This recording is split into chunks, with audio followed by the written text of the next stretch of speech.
வணக்கம் நண்பர்களே! மாயாச்சின்னு சீரியல் செம பரபரப்பா போயிட்டு இருக்குன்னே சொல்லலாங்க. ஒரு பரபரப்பான கட்டத்தில நம்ம ரகுராம் எந்த தப்பும் செய்யல அப்படின்னு கோர்ட்ல தீர்ப்பாகி வெளியே வராங்க. அதே நேரம் மகாலிங்கம் செய்த தப்புக்கான தண்டனைய அனுபவிக்க அவங்க கம்பி எண்ண ஜெயிலுக்கு போறாங்கன்னே சொல்லலாம். அதோட நம்ம புவனேஸ்வரி பார்த்து ஷாக்காறாங்க. மேலதாளத்தோட நம்ம ரகுராமுக்கு வரவேற்பு குடுக்கறதுக்காக ஜெயில்ல இருந்து கூட்டிட்டு போறதுக்காக ஐயா எந்த தப்பும் பண்ணல அப்படின்னு அந்த இடத்துல வரவேற்பு கொடுக்க வந்த மக்களை பார்த்து அப்படியே அரண்டு போய் பேயடிச்சது மாதிரி நிற்கிறாங்க நம்ம புவனேஸ்வரி.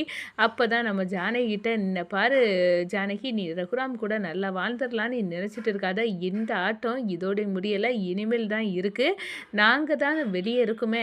இப்போ லிங்கம் இல்லாட்டா என்ன, நானும் எங்கள் அண்ணனும் போதும் உங்கள் குடும்பத்தை ஆட்டி பறிக்க" அப்படின்னு சொல்ல நேரம் ஒத்த அடி அடிக்கிறாங்க நம்ம ஜானகி அம்மா புவனேஸ்வரி கிட்ட. "என்ன நினச்சிட்டு இருக்க, நீ எந்த தில்லுமுள்ளு பண்ணாலும் என்னையும் என் கணவரையும் யாராலையும் பிடிக்க முடியாது. எங்களுக்குள்ள அந்நியோன்யம் அவ்வளோ உறுதியானது" அப்படின்னு அந்த இடத்துல சொல்லுறாங்க. அதோட பார்த்தோம்னா நம்ம பத்மா திருந்திட்டாங்கன்னே சொல்லலாம். நம்ம ரகுராம் காலில் மன்னிப்பு கேட்டு "அண்ணே என்னை மன்னிச்சிடனே, நான் என்னென்னமோ பண்ணிட்டேன்" அப்படின்னு அந்த இடத்துல நம்ம பத்மா மன்னிப்பு கேட்குறாங்கங்க.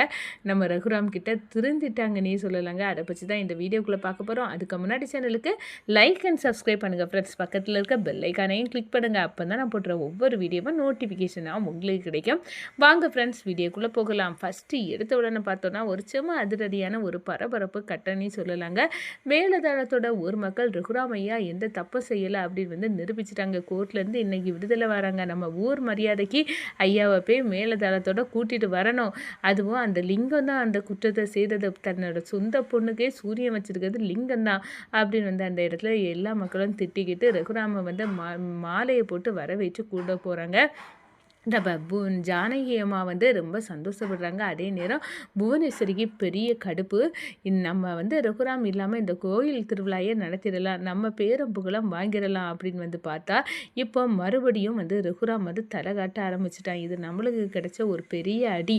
கண்டிப்பாக இந்த ரகுராம் வெளியே வர்றது நல்ல விஷயம் இல்லை நம்மளுக்கு அப்படின்னு அந்த இடத்துல இந்த லிங்கம் இவ்வளோ பெரிய செயலை செய்துக்கிட்டு இப்படி இருந்திருக்கான் அப்படின்னு அந்த இடத்துல கோபத்தோடு நிற்கிறாங்க.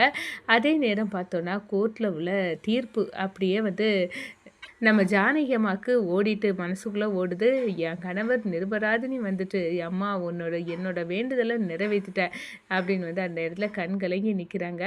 நம்ம ஜானகி அம்மாட்ட போய் புவனேஸ்வரி சொல்கிறாங்க, "என்ன நீ சந்தோஷமாக உன் கணவரோட இருந்துடலான்னு பார்த்தியா, ஆட்ட முடியலை, இனிதான் ஆரம்பம்" அப்படின்னு சொல்ல நேரம் ஒன்றை வைக்கிறாங்க நம்ம புவனேஸ்வரி. "என்ன நினச்சிட்டு இருக்க நீ, என் கணவரையும் என்னையும் பிரிச்சிடலான்னு பார்ப்பியா? இன்னும் எத்தனை வருஷம் ஆனப்புறமும் உன்னோட அடங்காப்பிடாதி என்ன கொஞ்சம் கூட குறையலை அப்படின்னு அந்த இவ்வளோ பட்டப்புறவு கூட குறையலை அப்படின்னு சொல்கிறேன். குறையாதுடி, நீ உயிரோடு இருக்கிறது வரை குறையாது ஜானகி. என் வாழ்க்கையை தான் நீ வாழ்ந்துட்டு இருக்க. அப்படி இருக்க நேரம் நான் கோவப்படாமல் என்ன செய்வேன் அப்படின்னு சொல்கிறாங்க. "ஏண்டி, உன் புருஷனாய நான் ஆட்டையப்பட நினச்சேன், நீ என் புருஷனை அபகரிக்க நினச்சிக்கிட்டு இப்படி நீ கெட்டவானி தெரிஞ்சுதான் அந்த காலத்தில் என் புருஷன் உன்னை கல்யாணம் பண்ணலை, என்னை கல்யாணம் பண்ணார்" அப்படின்னு அந்த இடத்துல சொல்லு நேரம் நம்ம புவனேஸ்வரி சும்மா கடுப்பாறாங்க. "வேண்டாம் ஜானகி, எனக்கிட்ட வராத, உன்னை விட போகிறதில்ல" அப்படின்னு அந்த இடத்துல கொந்தளிக்கிறாங்க. "பெரியம்மா, அவளை விடுங்க. அவள் காலம் ஃபுல்லாக ஆனாலும் அவள் உடம்புல உயிர் இருக்கிறது வரை இந்த பொறாம குணம் எல்லாம் அவளை விட்டு போகாது" அப்படின்னு அந்த இடத்துல சொல்கிறாங்கங்க. அதே கணம் பார்த்தோன்னா நம்ம ரகுராமுக்கு வீட்டுக்கு ஆர்த்தி எடுத்து வர வைக்கிறாங்க பத்மா. வீட்டுக்கு வந்ததோடு பார்த்தோன்னா காலில் விழுந்தாங்க படாருனி. "அண்ணே, என்னை மன்னிச்சிடனே, நான் தெரியாமல் இந்த குடும்பம் மாயாவை பிரிக்கணும் அப்படி இப்படின்னு ஏகப்பட்ட சதியை செய்துட்டேன். என் பொண்ணையும் உங்களையும் என் பையனையும் உங்களையும் மீட்டது இந்த மாயா தான். மாயாவுக்கும் நான் மன்னிப்பு கேட்டுக்கிறேன்" அப்படின்னு அந்த இடத்துல நம்ம பத்மா திருந்தி மன்னிப்பு கேட்குறாங்கங்க. அதோட பார்த்தோன்னா, "இப்போமாவது உனக்கு புத்தி வந்தடி, நம்ம மருமவா இல்லாட்டினா நம்ம பையன் இன்னைக்கு வெளியே வந்திருப்பானா, இப்போமாவது உனக்கு புத்தி இனியாவது நல்லா நடந்துக்கும்" அப்படின்னு அந்த இடத்துல நம்ம மணி சொல்ல ஆரம்பிச்சிட்டாங்கங்க. அடுத்ததாக பார்த்தோன்னா நம்ம ஜானகி அம்மா சொல்றாங்க, "இந்த பாருங்க என் கனவுல வந்து சாரு வந்தா, அவ வந்து என் சாவுக்கு வந்து கொடூரமான முறையில நான் வந்து என்னென்னமோ நடந்து போச்சு பெரியம்மா. இப்ப இந்த சாவுக்கான காரணத்த நீங்களே சீக்கிரமா வந்து அறிவீங்க." அப்படின்னு சொன்னா, அதோட முக்கியமான விஷயம் என் ஆத்மா சாந்தி இல்லாம இருக்குது. நீங்க பெரியப்பாய வச்சு என் ஆத்மா சாந்திக்கான பரிகாரத்த வந்து பண்ணுங்க பெரியம்மா அப்படின்னு வந்து அந்த இடத்துல சொன்னா. அதனால அந்த பூஜைய நம்ம வீட்லயே வச்சு நடத்திடலாங்க அப்படின்னு வந்து சொல்ல நேரம், ஆமா நிச்சயமா நடத்திடலாம்.